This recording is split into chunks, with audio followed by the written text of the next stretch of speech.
Praise the lord. మన ప్రభు అయిన యేసుక్రీస్తు శ్రేష్టమైన నామములో మీ అందరికి కూడా శుభం తెలియజేస్తున్నాం. బాగున్నారు కదండి? ఉదయకాల సమయం లేచారా? ప్రార్థన చేసుకున్నారా? క్షేమంగా ఉన్నారు కదా?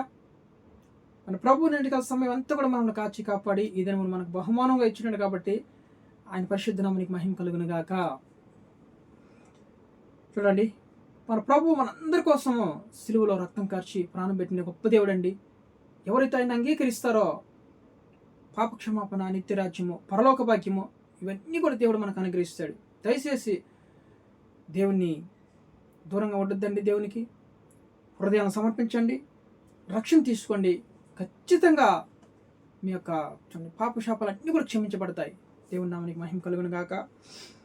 పరిశుద్ధ గ్రంథంలో అనేక కృపవార్తలు రాయబడినటువంటి పరిశుద్ధ గ్రంథంలో నుంచి దేవుడు నేడు మనకు అనుగ్రహించే వాగ్దానం యెషయా గ్రంథము 60వ అధ్యాయము 14వ వచనం.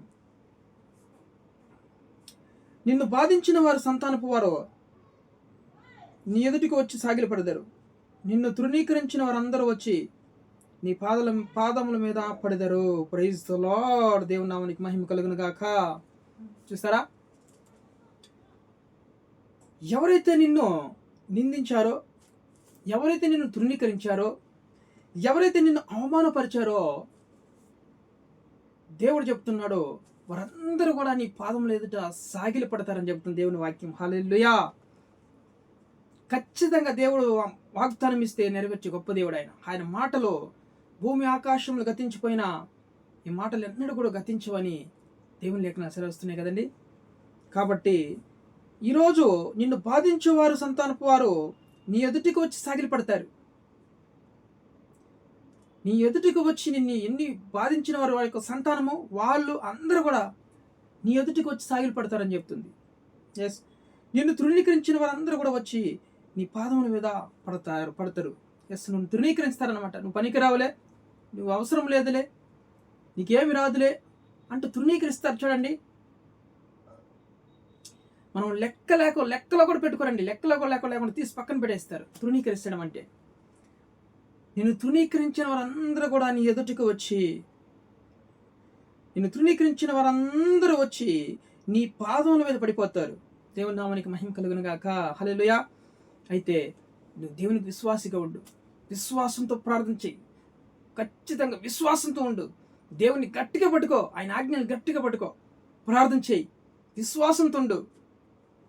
నిన్ను ఎవరైతే తృణీకరించారో, ఎవరైతే నిన్ను బాధించారో వాళ్ళందరూ కూడా నీ ఎదుటి సాగిలి పడిపోతున్నారు. హల్లెలూయా. దేవుని నామానికి మహిమ కలుగును గాక. అయితే విశ్వాసాన్ని నువ్వు కోల్పోవద్దు. దేవుని అడుగు, గట్టిగా ప్రార్థన చేయి, విశ్వాసంతో పూర్ణ హృదయంతో దేవునికి మొరపెట్టు. నీ ప్రవర్తన దేవునికి ఇష్టానుసారంగా ఉండాలి. నీ ప్రవర్తన దేవునికి ఇష్టమైనప్పుడు సామెతల గ్రంథము 16వ అధ్యాయము 7వ వచనం, ఒకని ప్రవర్తన యెహోవాకు ప్రీతికరమైనప్పుడు వాని శత్రువులతో సహా మిత్రులుగా చేస్తానన్నాడు దేవుడు. హల్లెలూయా. దేవుని నామానికి మహిమ కలుగును. శత్రువులతో సహా మిత్రులుగా చేసేస్తాడు దేవుడు. ఎస్, కాబట్టి నీ ప్రవర్తన దేవునికి ఇష్టానుసారంగా ఉండాలి. ఆయనకి ప్రేమ పుట్టాలి. నీ ప్రవర్తన పైన దేవునికి ఇష్టం రావాలి, ప్రేమ పుట్టాలి. ప్రీతికరమగినప్పుడు అన్నాడు దేవుడు. ప్రీతికరంగా ఉండాలి. ప్రేమపూర్వకంగా నీ యొక్క ప్రవర్తన ఉన్నప్పుడు ఖచ్చితంగా నిన్ను చూడండి, అవమానపరిచిన వారు, నిన్ను తృణీకరించిన వారు నీ పాదముల మీద ఈరోజు సాగిలపడిపోతున్నారు. దేవుని నామానికి మహిమ కలుగును గాక. ఖచ్చితంగా ఈ వాగ్దానం మీద ప్రార్థన చేయి. నిన్ను బాధించిన వారందరూ నీ ఎదుటి పరిగెత్తుకుంటూ వచ్చి నీ పాదముల మీద పడిపోతారు, సాగిలి పడతారు. నీ తృణీకరించిన వారు, నువ్వు అవసరం లేదని.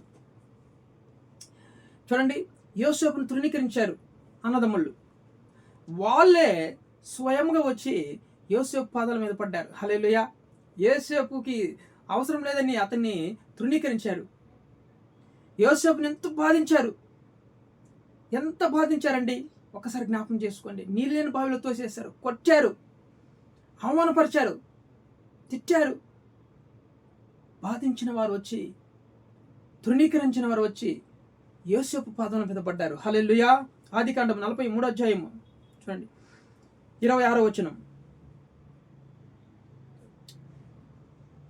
యోసేపు ఇంటికి వచ్చినప్పుడు వారు తమ చేతులలో ఉన్న కానుకను ఇంటిలోనికి తెచ్చి అతనికిచ్చి అతనికి నేలను సాగిలపడిరే. ప్రైజ్ ది లార్డ్, హల్లెలూయా. నేలను సాగిలపడరు, మొక్కారు అంతే. యోసేపుకి సాగిలపడ్డారా లేదా? నేలను సాగిలపడరే అని చెప్తుంది దేవుని లేఖనాలు. నిన్ను తునీకరించిన వారు, నిన్ను అవమానపరిచిన వారు, నిన్ను నిందించిన వారు ఖచ్చితంగా యోసేపు దేవునికి ఇష్టానుసారంగా ఉన్నారండి. పరిశుద్ధుడిగా జీవించాడు, పాపాన్ని తృణీకరించాడు.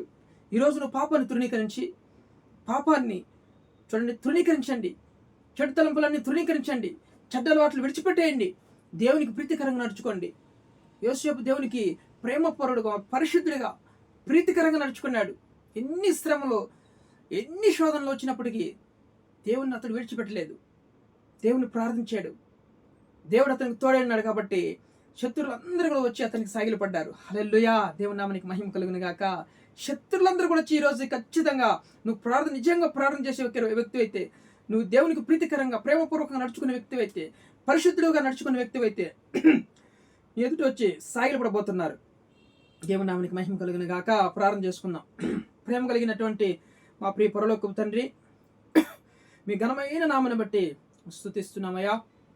ఉదయకాల సమయంలో నాయన మంచి వాగ్దానం మమ్మల్ని ప్రేమించిన ఆయన, నిన్ను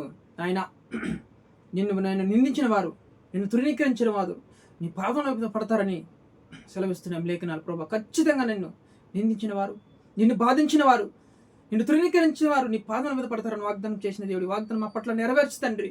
ఎవరైతే తృణీకరించబడ్డారో అయ్యా, నిందించబడ్డారో వాళ్ళందరికీ న్యాయం చేయనా తండ్రి. ఈరోజు కనికరం చూపించు ప్రభా.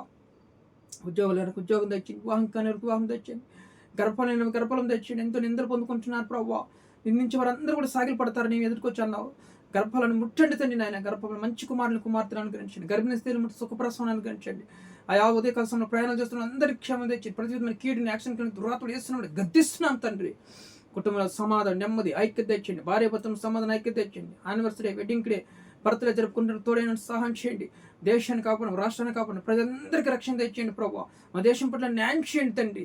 కృప చూపించండి. దేశంలో క్షేమం తెచ్చేయండి. సంఘాన్ని, సేవకులందరినీ కూడా విశ్వాసాలు దీవించి క్షేమం తెచ్చామని సమస్త ఘనత, మహిమ, ప్రభావాలను చెల్లిస్తూ యేసు క్రీస్తు జీవం కలిగిన నామములో ఈ ప్రార్థన అడిగి వేడుకొని పొందిన పరలోకపు తండ్రి. ఆమేన్.